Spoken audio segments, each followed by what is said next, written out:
Hi guys, this lesson we're going to talk about shape recognition. Before starting this game, you need to install the dot matrix on the expansion HUD of robot left arm. The installation method, principle, and command used in this video can be viewed in the file under the same directory. Now let's get started. Open LX terminal and the command and press enter to come to the directory of game programming. Please note that you must pay attention to case sensitivity and can fill in keyword with tab key.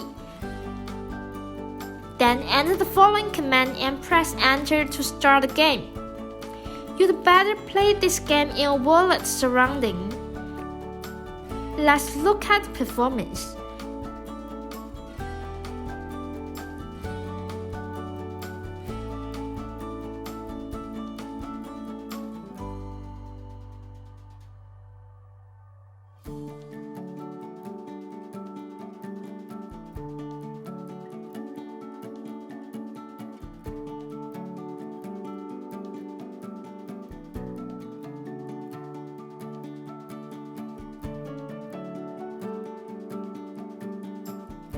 Okay, this is the end of the lesson. Please have a try.